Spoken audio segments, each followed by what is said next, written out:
एक एक स्मरण जो करा गया है हमारे यहाँ त्योहारों का, तिथियों का, वारों का, नक्षत्रों का, ये शंकर ने करा, ये कोई सहज नहीं। नारी अगर पति का नाम लेती है तो उसकी आयु तिल भर की क्षीण होती चली जाती है। कितना? तिल भर।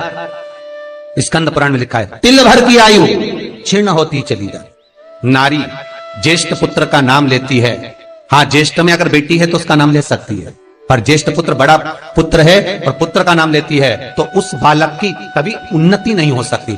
तन से, मन से या धन से वो बालक हमेशा दुखी ही रहेगा। तुम दुनिया का सारा सपोर्ट कर दो, तुम चाहे अपनी प्रॉपर्टी बड़े बेटे के नाम कर दो, तुम चाहे पूरा दुनिया भर का सुख अपने बेटे के सामने लाकर खड़ा कर दो, तो भी अगर मां अपने बड़े पुत्र का नाम बार बार लेती है तो वो पुत्र या तो तन से या मन से या धन से दुखी ही मिलेगा, वो सुख नहीं पा सकता।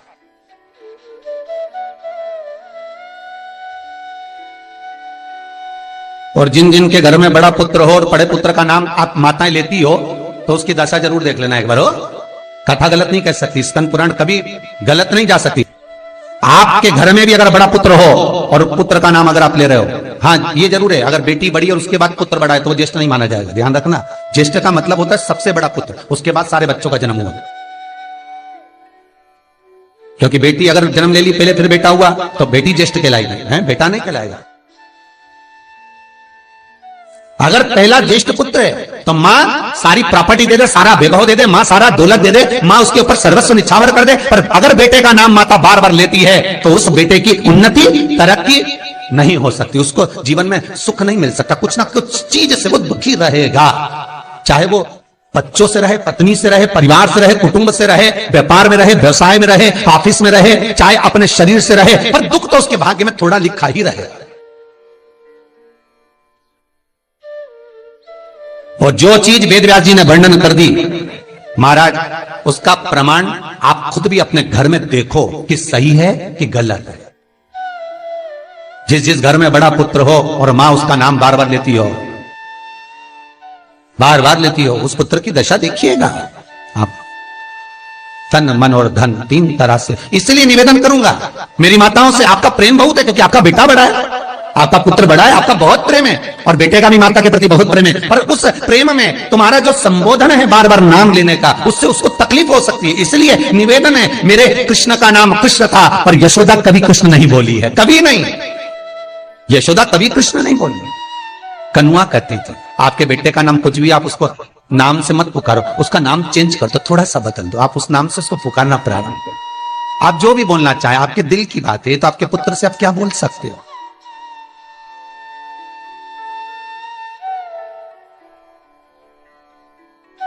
मेरी कौशल्या मैया राम को केवल राम ही कहती थी।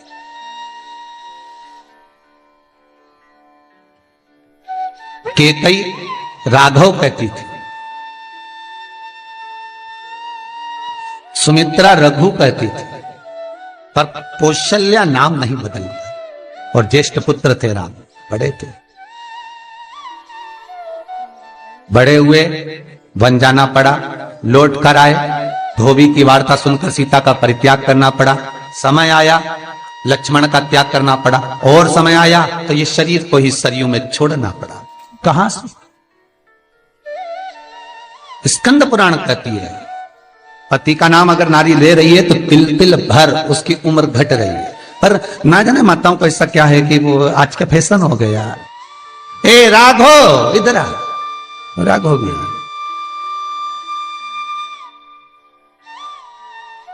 नाम लेने में तिल भर की आयु घट जाती। ज्येष्ठ पुत्र का नाम लेने में उसकी समृद्धि, उसका जो वैभव है, उसका जो सुख है वो घट रहा है। जिस गुरु से गुरु मंत्र लिया है, गुरु दीक्षा ली है, जिस गुरु से आपने गुरु मंत्र का स्मरण किया है, जिस गुरु से आपने गुरु मुख हुए हैं, जिस गुरु से आपने गुरु मंत्र लिया है, आपने अगर मंत्र ले लिया, चार जगह पर बात निकले, कोई पूछ भी ले कि आपने गुरु मंत्र किससे लिया, तो बता दो भैया हम तो वहां गए थे, वहां का जो गुरु जी है उनसे हमने गुरु मंत्र लिया, वही हमारे गुरु है। नाम का स्मरण ना करते हुए उसकी पहचान बताने का प्रयास करो, वो ऐसे वो वैसे वो वहां रहते, उसका स्मरण। गुरु का नाम लेने से क्या जाता है महाराज? शास्त्र कहता है गुरु जिसने मंत्र दिया उसका नाम मत लो, गुरु ने जो मंत्र दिया उसका नाम लो। बहुत ध्यान देना महाराज। दुनिया के लोग गुरु का नाम लेकर बैठे हैं, उन गुरु जी से मंत्र लिया था तो उन्हीं का नाम लिया जाए, श्री ये मान जी, ये मान जी। अरे क्या नाम लेना, क्या नाम लेना? हमें गुरु का नाम नहीं याद करना, हमें गुरु मंत्र याद करना। जो गुरु ने मंत्र दिया उसका स्मरण करना। क्या होता है? स्कंद पुराण कहती है जब माला जपने के लिए बैठते हैं तो गुरु का श्री विग्रह तुम्हारे सामने होना चाहिए कि हमने उन गुरु जी से मंत्र लिया है, पर गुरु का नाम नहीं। गुरु मंत्र लेते समय गुरु का विग्रह सामने हो और मंत्र जो गुरु ने दिया है उसका स्मरण।